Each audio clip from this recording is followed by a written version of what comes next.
to another video. So I am finally filming a segment on A Crown of Swords, the 7th book in the Wheel of Time series by Robert Jordan.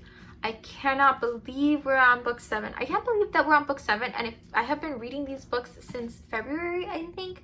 Basically all of COVID has been like marked by reading the Wheel of Time, and I'm barely getting to the halfway point. Like, this book is the 7th book in a 14-book series. I just got here. What? I've been reading this series for months. Still, it's so good. A Crown of Swords. This is the book. It's pretty nifty, right? I like the burgundy foiling that's going on with the title here. It's the first in a new box set. So, 3rd boxed set for the mass market paperbacks that are the newest versions, and oh my god, it's so pretty. This box is like a reddish burgundy color. I love it. I love it. I like how these 3 books look together because they like play so well together. Like, this color, the main color of A Crown of Swords, is very similar to the text color of these 2 books, and so like there's this very nice color scheme here. I don't know why I like it so much, but I do. So, love the books. Just this particular set is super nice, and yeah, I don't have another copy to compare with though, because my boyfriend doesn't have his copy of A Crown of Swords. Presumably he owns it, because I'm pretty sure that he bought the whole series while he was reading them for the first time, like, I don't know how many years ago. Quite a while. But most of them are at his parents' house, and not all of them got located and brought over at some point when his dad brought over all of his Wheel of Time books. So he's been reading it on ebook, which means I've also been reading it a lot on ebook, because when we have the ebook, I can like lay down on the couch and read. Whereas when I have the physical book, I have to have like really good lighting and sit up, etc. So sometimes when I'm feeling lazy, I really do lean on that audiobook. But A Crown of Swords, this is where we are. So basically, this is probably going to be like a 2-part vlog because I waited so long to start. But I am talking about chapters, the prologue, all the way through chapter 32. I'm about to read chapter 33. I mean, it's like page 576 in this book. We have done a lot of reading. I have not done a lot of filming. So now we're here. But A Crown of Swords has also been an interesting reading experience, because I feel like in the past few books, even when I have been lazy about starting the vlogs, there's always something that happens that riles me up enough to send me here to rant and open the vlog. That hasn't really happened in A Crown of Swords. Like, A Crown of Swords I have not been enjoying, but it has been, I don't know, I like haven't been quite as, I haven't had as many strong feelings in A Crown of Swords as I feel like I have in other books. And I'm not sure if that's because like things that are happening so far aren't quite as intense, or I'm tired. Because we are now, I don't know, a month and a half, almost 2 months into the school year, and it's tiring. So I don't know, right? To be a teacher in 2020 fall COVID, that's a time. So I'm pretty tired when I get home and I'm reading this and I'm like, I'm like about to fall asleep almost all the time, and it's not because it's not interesting, it's because I'm tired. So take everything I'm about to say with a grain of salt, because it's been an interesting time. Basically, if I told you what, I like can't even articulate what's going on here, so I'm going to try to follow some plot lines as best as I can. You got Rand. He came back from Demise Wells, sent the Aes Sedai off with the Ale women to be like supervised, and he is doing something. I don't even know what Brand is doing most of the time these days. I feel like I haven't seen him in a while. We get a lot of Perrin. Perrin finally made up with Fael because he got so mad he yelled at her just like she wanted, and then they're like fine mostly until later in the book. We see Mokidian get released and Egwene be like, what? And super kind of scared, right? Because now this Forsaken that she did not treat well is free. So that was fun. It was pretty sad. Rand is just really sad, and it makes me really sad after Demise Wells. Like, he doesn't trust any Aes Sedai. He some of the Maidens of the Sphere died, like 150 I think, and he memorized every single one of their names and is super remorseful over their deaths, and that's real sad. Oh yeah, Rand was not out of Cairhien for like, or Camelin, I think it was Cairhien. Rand wasn't gone for more than like a day before someone came in and tried to take his crown. Well, Rand doesn't even have the crown. He just kind of has control of the city, and he's going to, so I think it's Camelin, he's going to crown Elaine because she's the rightful heir. But like, he comes back and this other woman has, Colivir, has just crowned herself, and it's like, seriously, Rand has not been gone that long. That being said, she was in cahoots with the Aes Sedai, who swore to her that he was never coming back. So like, as soon as he was gone, she came in and she took power, and then Rand had to decide what to do about that, because technically treason, the penalty for treason is death, but Rand is super against killing women. So he banishes her to a farm, but then she is so like distraught over this punishment, she hangs herself anyway, and so she dies. She's gone. Egwene is trying to get some amount of power. She's trying to not be too forceful with the other Aes Sedai, because she knows that they are just using her as like a placeholder, and they don't really take her seriously, and they expect her to be easily manipulated. But she has her own ideas of how things should be, and is trying to be just manipulatable enough that they do not realize when she insists on doing things her own way, so that eventually she can have a firm enough grasp on the Aes Sedai that she can be a true Amyrlin and like truly have all the power that is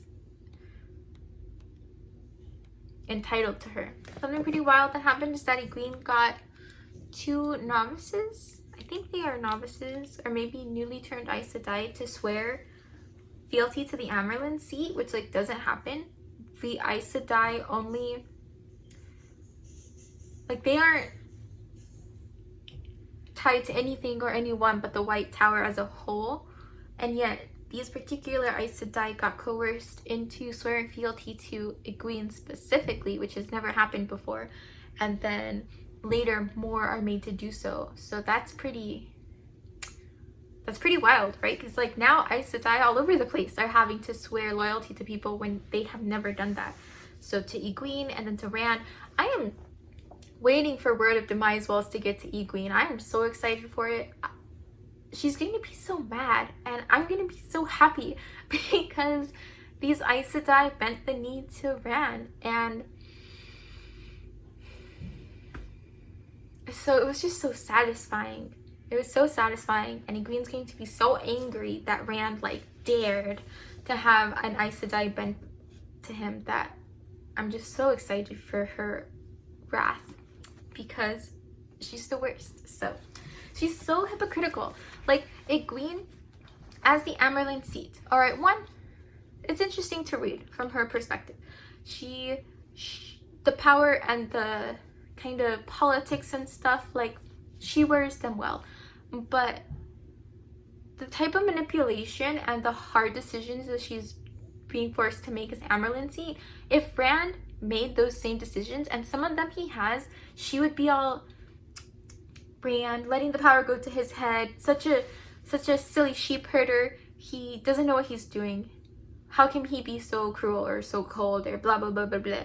Like, she is the worst, because here she is in a position of power where other people do not respect her the way they should, where she has to fight to keep something very important to her together, where she is seen as too young for the job, where she is barely holding on to her place of power, and if she does not stay there, then she's very, very likely to lose everything that's like so similar to the position Rand is in, and yet she has no more sympathy for him. She still thinks he is generally incompetent and needs to be guided.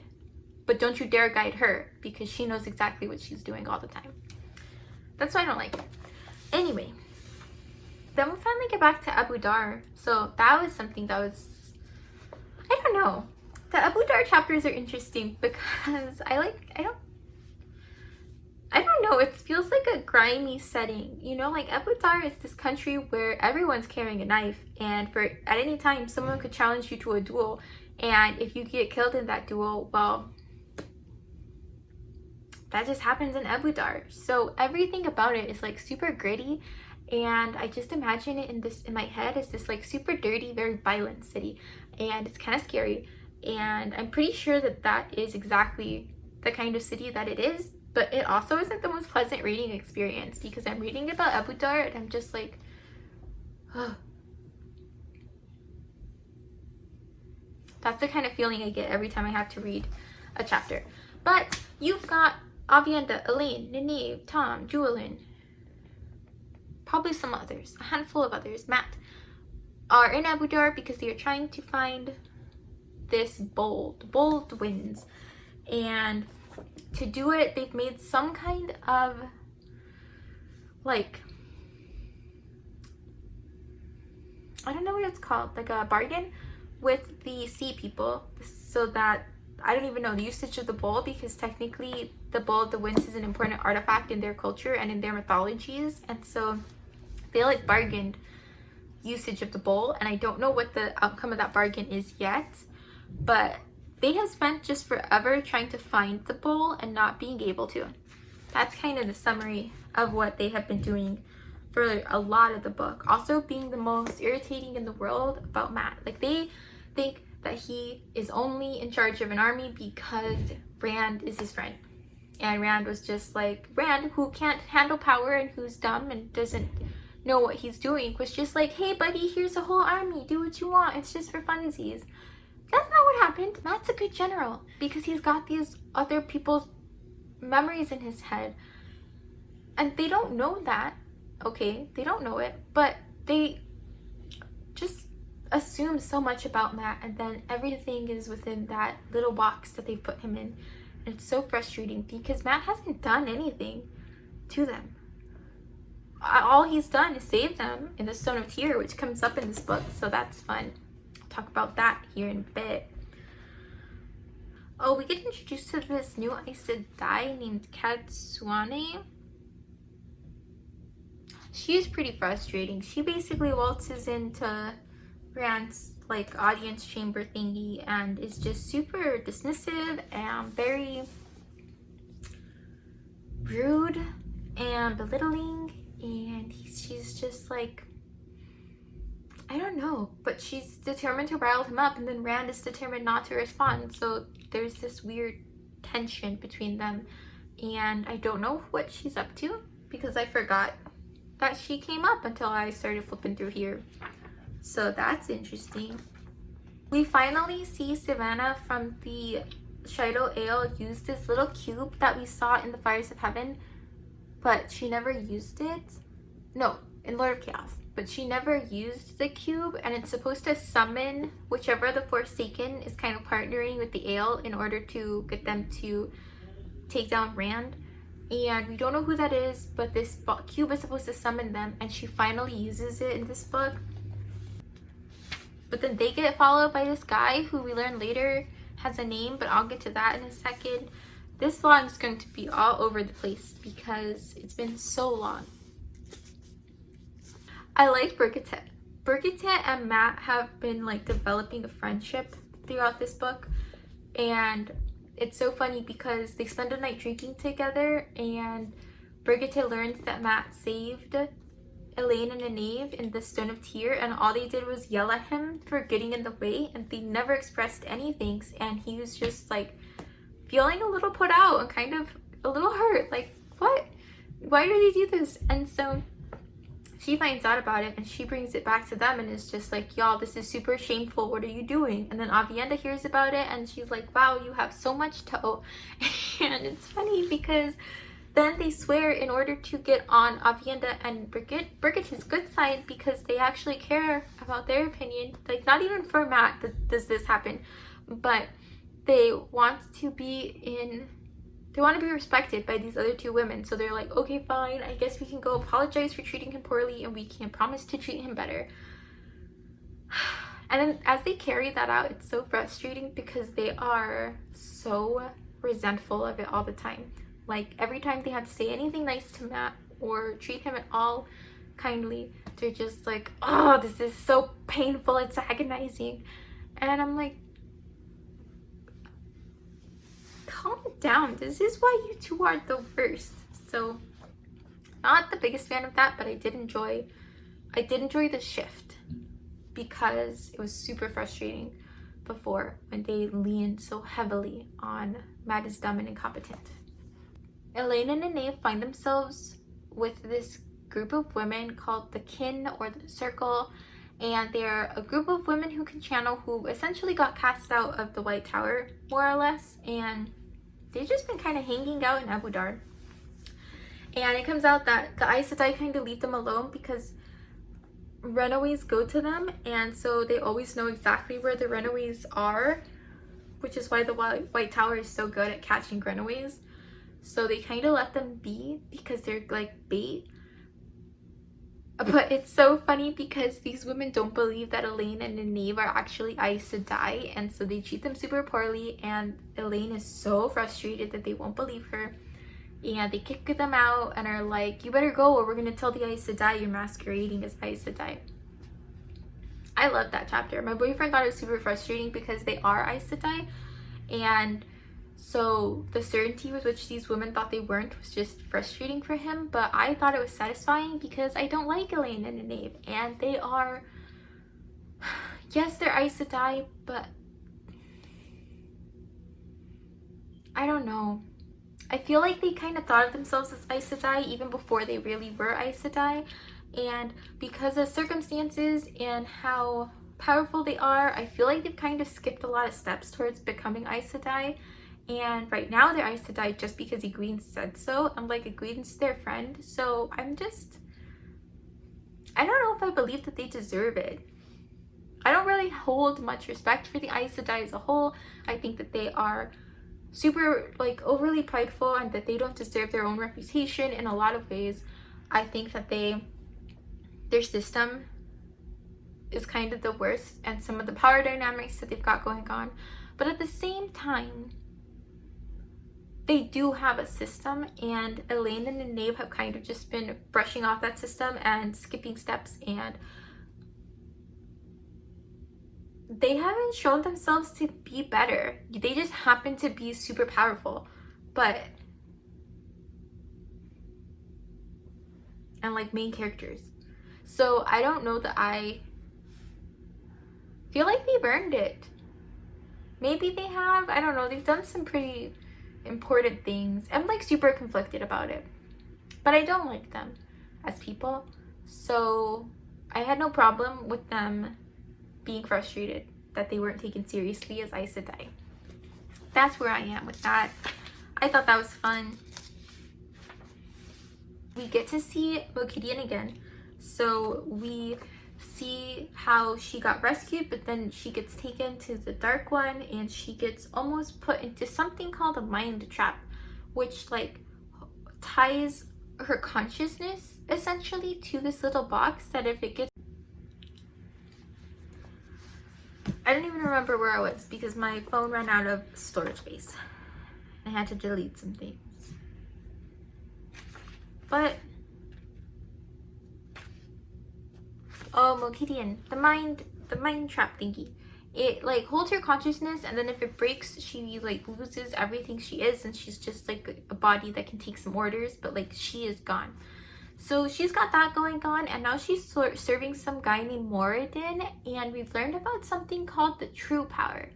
So there's the one power, which Satan and Seta are a part of, but for some reason, something called the true power is only associated with the dark one, and you have to like be given permission by him to draw from it, and it's super high risk because it's super like addictive, and there are consequences for using it that haven't really been explained yet, and I don't really know what's going down with that, but I am intrigued.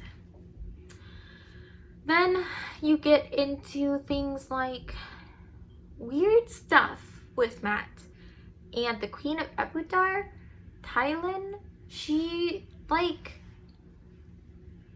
there are some pretty disturbing chapters. Actually, there are like several disturbing chapters altogether. There's Tylan and Matt, and basically Tylan was pursuing Matt like sexually, and Matt was not interested, and he was hardcore avoiding her, but then she corners him in his room and threatens him at knife point to sleep with her. So that's not cool. So that happened. But then also similarly, Morghese is having a hard time in the white with the Children of the Light because Pedro Nile died. He got killed. That was one thing that happened, like a pretty big thing. He got murdered, and then the guy who helped to murder him killed his murderer so that he could become the head of the Children of the Light, and he has been also like manipulating and Morghese into sleeping with him. So though none of that's cool. It's disturbing to read about. And then that both of those things happened. Morghese is now on her way out. I think that she has finally escaped from the Children of the Light. I don't know where she's going. And Matt's stuff was interesting because it kind of made light of Tylan's treatment of him, and I don't know what that's about, because on the one hand it's like icky, on the other hand I feel like there are parts of this world that would make light of it. Like, I don't know if it felt out of place. My boyfriend thought it was out of place, but I don't know. It was a weird part of the book. So I don't know. But that was going down, and then that's almost where I am. So like a lot of Ebudar stuff, they found where they think the Bowl of the Winds is, so they're going to go look for it, I'm pretty sure. Oh yeah, and then I think the last thing I read about was that Mokidian is doing some kind of errand for Moradin, but on her way she it blows up, but she ends up blowing up this boat that Nynaeve is on, hoping to kill her, and Nynaeve almost drowns but manages to save herself by breaking her block, which was pretty big because Nynaeve has not been able to channel unless she's angry, but while dying she like completely surrendered both to death and to Sadar, and that broke her what's it called, her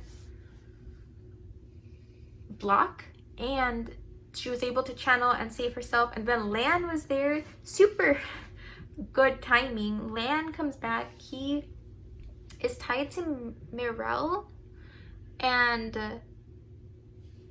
like his bond was transferred to her by Moraine at Moraine's death, and he got sent to protect Nynaeve until the bond can be sent to her. But he's like hesitant against it because he's just like, you know what, Nynaeve, you don't want my bond because I'm a broken warder who's just sad and depressed, and I'm gonna die someday, so you don't need to have my bond. And Nynaeve is just like, what? That's dumb. I love you. I want to have your bond. So that's going on. He comes back, he saves her. That was a pretty funny chapter because Nynaeve is like freaking out that he's there and is super excited, and there's so many like different points where she's like, someone else giggled, that wasn't me, but it was definitely her. She was like giggling the whole time because she was so excited that he was there. And they meet up again, and she is trying to convince him to, one, be her warder, and two, to marry her.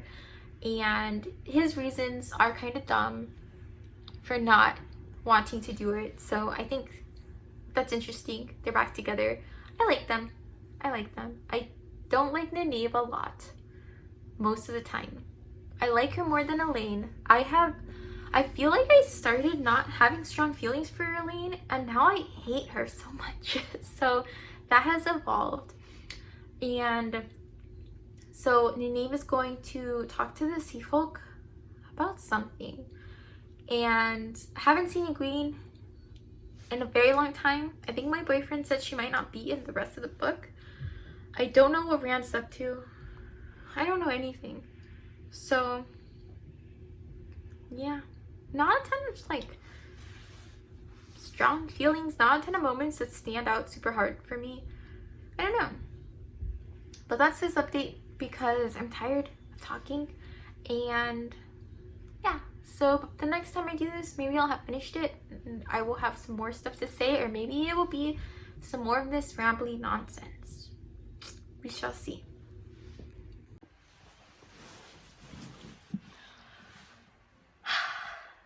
So it's time for another check-in on Crown of Swords. The last check-in, and I feel like I'm going to miss so much. Like, it's only 2 parts.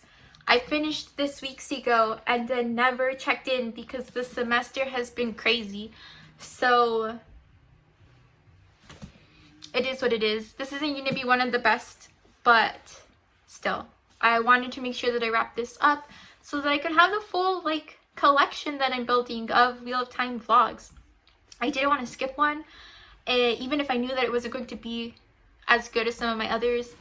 And hopefully with the Path of Daggers, I can find a way to work regular, better check-ins into my work schedule than I have for these past couple of books.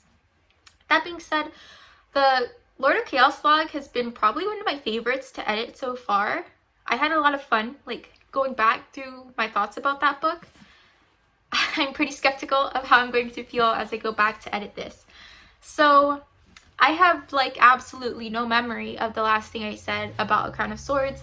So I'm really just here to give you a quick rundown of some of the things that happened by the end and a couple of my thoughts about some of the plot points that really stood out to me. It's not going to be as cumulative as I feel some of my check-ins for some of these books are, just because it's been so long. And this was a book I had a little less to say about. So one of the things that stood out for me about A Crown of Swords is that for every one of the previous Wheel of Time books, even if I start to get a little lazy with my vlog updates, something always happens eventually that has me rushing out of my chair and like running to come set up my camera. Because there's something that happens that I have to talk about because it's so cool, or it's so crazy, or it's so surprising, or it makes me so angry. And in A Crown of Swords, though I did not like it, I also didn't have very strong feelings for a really good chunk of it. There's nothing that happened that made me go, whoa, mind blown, or that I can remember, right? Or that was a big chunk of the book. Maybe I'm missing something, maybe I've forgotten something, but the fact that I have so few uploads and so few check-ins kind of supports that. Otherwise I would have come here a long time ago. But here we are, the last wrap up for A Crown of Swords. Honestly, the biggest thing that stood out for me at the end of this book was Samael's death. What in the world was Samael's death? I feel like we've been building to a showdown between Rand and Samael for like books, since I know Lord of Chaos and maybe a little in the Fires of Heaven.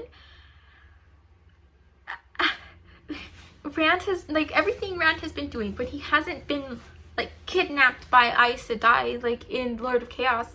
He has been maneuvering to get to Samael. He has been like putting armies in certain places, trying to get Samael to think he's doing certain things, and he's been trying to lure Samael out of the kingdom that he has all his booby traps in, basically, so that Rand can corner him and confront him. And I was expecting this to be an epic confrontation, and they ultimately end up in a place that I cannot pronounce accurately when I read it, and I cannot remember the name of it now. It is Shadar Logoth. No. I think that's it. I have not read The Wheel of Time in a while.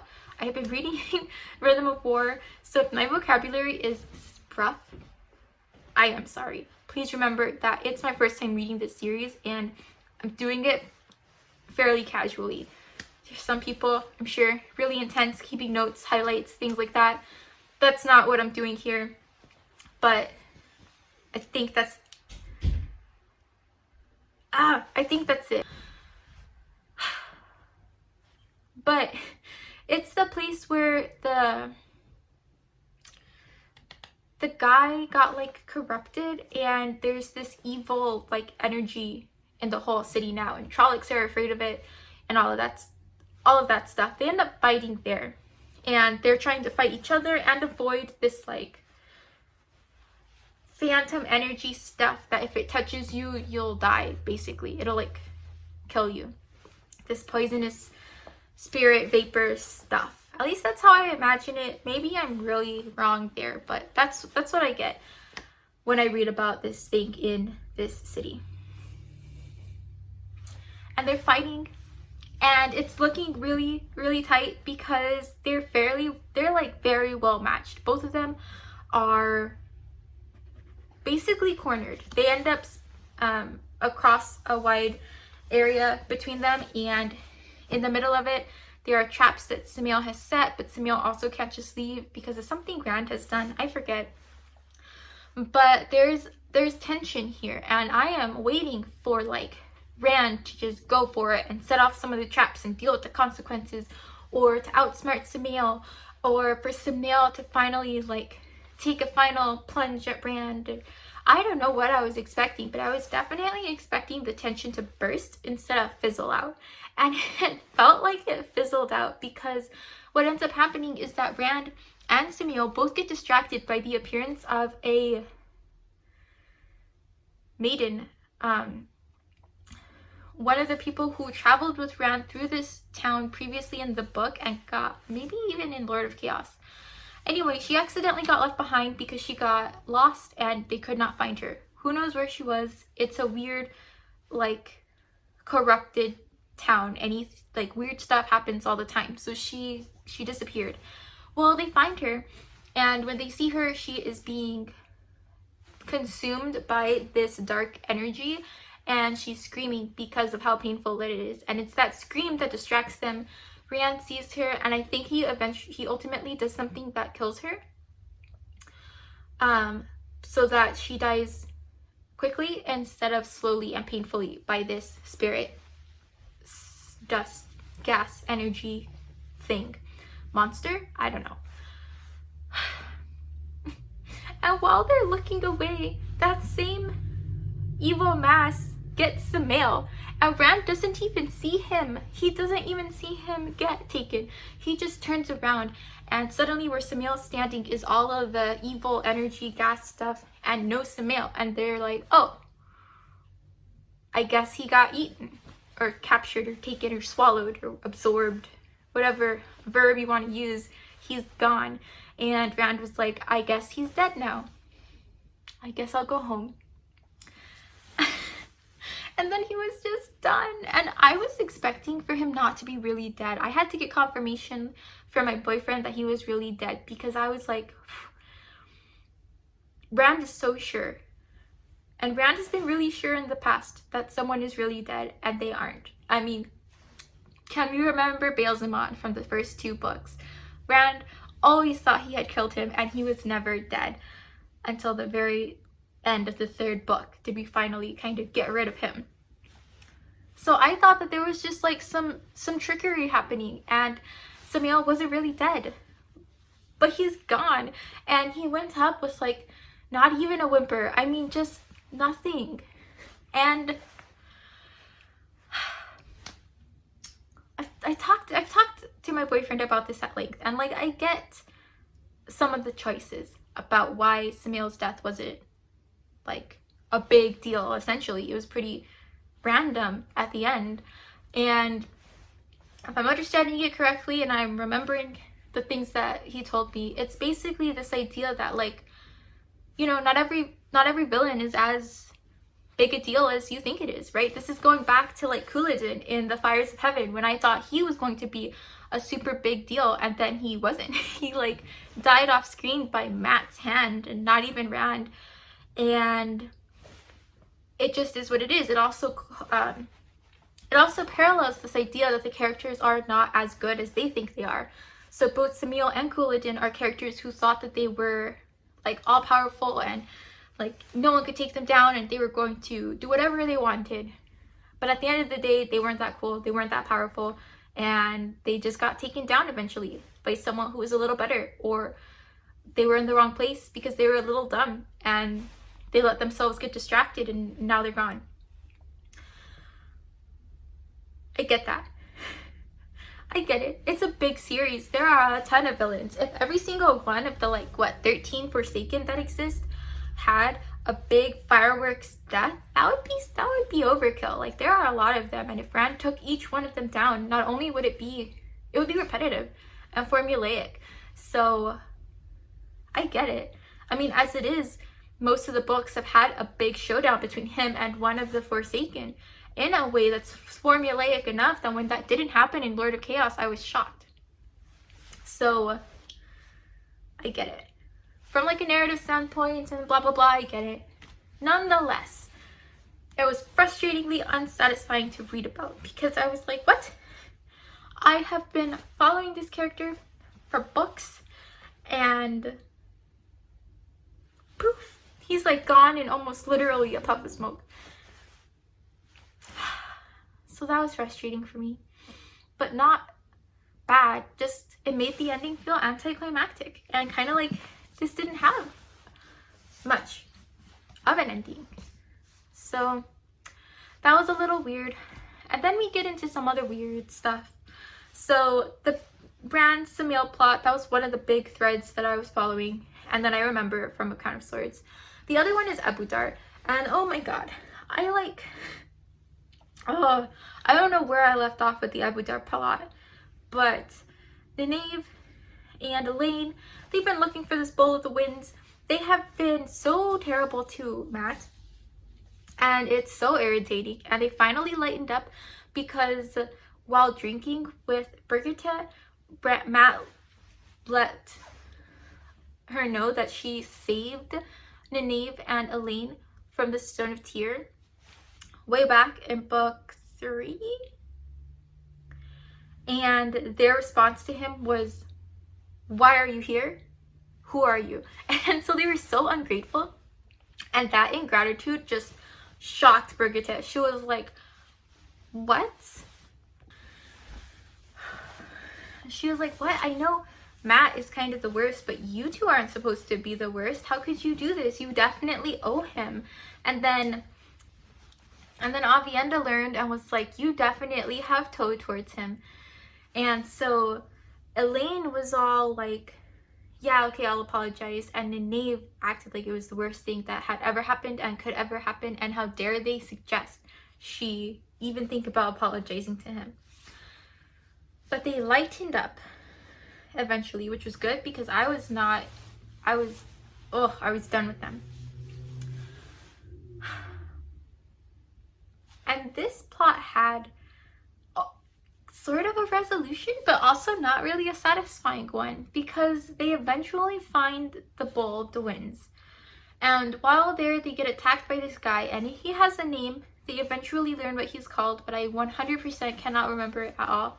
They get attacked by this monster that, like, the power doesn't really work on him, and he can, like, slither around things and heal really quickly, and it's really, really hard to beat him. And the only way they get out of this whole situation is that Matt's medallion like stuns him and really hurts him, and they eventually get away. But we don't see them work with the bowl. So they finally found the bowl that they've been trying to get to for the whole book. And I still don't know what it is. Supposedly it's gonna fix the weather. I've been a little skeptical of this bowl since I learned about it, because it's this bowl that they found while wishing around in Tel'aran'rhiod, and they eventually hunted down. I don't know. That being said, they made a deal with the sea people. So I am the sea folk, these sailor people nation, and I don't know the details of that deal because the Bowl of the Winds is super important to them culturally. It's in their legends, and they negotiated with them for help in finding the bowl in exchange for something, and I don't know what that something is, but I'm excited to find out, because at the beginning Elaine and Nynaeve were working to negotiate and it wasn't going so well, and then I think Matt got there and he negotiated far better because he's a Ta'veren, and they ended up giving away more information than they thought they would. But before the negotiations ended, it was just Nynaeve and Elaine again, and I don't know what they agreed to, but it was not better than when Matt was doing negotiations, and so they have wanted him to be the prime negotiator since. But I don't know what they agreed to, so I'm very curious about that. But then you've also got the plot where Mokedian is hunting Nynaeve because Nynaeve trapped her and kept her on that little collar thingy for a really long time, and so she's angry and she's finally been released. She's lost favor with the Dark One, and she is on some mission because now she's under the leadership of a guy named Mordeth, I believe, and he is weird. He is able to draw on the true power, not the one power, the true power, which is something that only the Dark One can grant you access to, and supposedly it has consequences. Like, its usage is painful and addictive, and it just has so many more consequences than even the one power, but it's also incredibly powerful. And so he's a character that has just showed up. He just showed up in A Crown of Swords. I don't know much about him. I don't know what his deal is going to be. I don't fully understand how this power works at all, but he is now telling Mokedian what to do. And she sets out to find something or do something for him and ends up in Abu Dar, and she sinks Nynaeve's ship. I think I've said this because that is when Nynaeve breaks her block and is actually able to touch the one power without being angry. So that's interesting. Didn't see Mokedian for the rest of the book though, so I don't know where she is or what she's doing. And then we've got Morghese. She finally escapes from the Children of the Light because I believe they get attacked by the Shan Chan. And that's all I got. But then we go back to Matt and Abu Dar. I know this is all over the place, but I'm talking about things as I remember them. Matt has been harassed by the Queen Tylin, I think is her name. And it started as like regular stalkery harassment where she would like appear where he was and like say suggestive things to him. But then it got to a point where she held him at knife point until he did what she wanted him to do, which was sleep with her. So that's not good. And the ending of that plotline was for Matt to eventually be in a position to leave Abu Dar because they found the Bowl of the Winds. And as he's leaving and saying goodbye to Tylin, part of him is like, oh, how I'll miss her. And it's like, you'll miss this intrusive harassment? And basically, like, what? Because Matt has been afraid of Tylin the whole book, and then at the very end, he's like, those shenanigans, I'll miss them. What she did to him was not okay. So that was a little strange. And like up until then, I have been like, my boyfriend was super hesitant for me to get to this plotline because he thought that I was going to hate it. And it's fairly controversial because of how it's handled. Like, Apparently, like, Robert Jordan was trying to do something or other where he showed that, like, even men can get sexually harassed or raped, and, like, this is one way of what it could look like. And the way that it played out for Matt was, like, people weren't believing him, or they thought it was funny. Like, Neve and Elaine, when they learned what Tylen was doing to him, were like, oh, that's not good, but also that's kind of funny, Matt. How could you let that happen to yourself? Which, like, isn't a good thing at all, and that's part of what Robert Jordan was trying to do. But he tried to do it humorously, and then it like wasn't funny.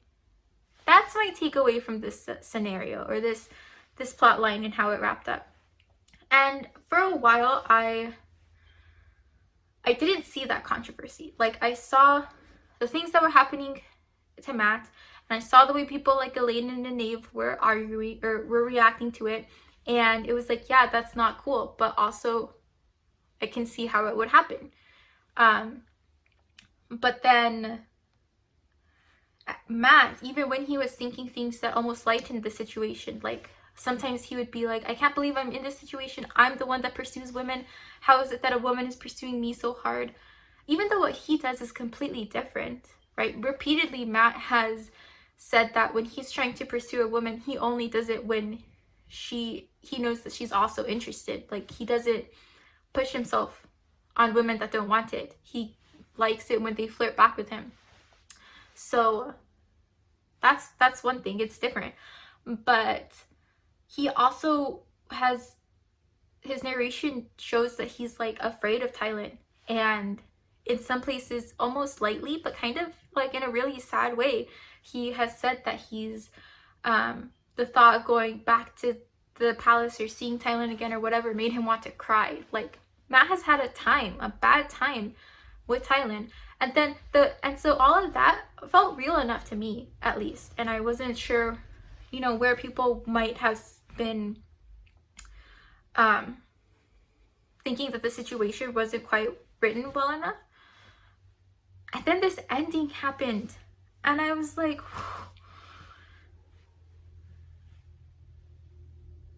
what is this? Because it feels like, even, and maybe there's something in this first setup, the first like their prolonged interactions, that was misrepresented or was written incorrectly that I did not pick up on, right? That's one thing. But even I, who might have missed anything wrong with the first part, see how this ending didn't make sense. It was just so, it just feels like it undermined some of Matt's like suffering, in the fact that at the very end he was like, well, Tylen grew on me. It just doesn't, it was just kind of icky. I don't know if I'm misunderstanding something or misreading something, but that disturbed me, how that ended. Really, not really how it played out, but how it ended was yucky. I didn't like it. And those are, I think, most of the main things that I remember and that I noticed. The Shanshan are back.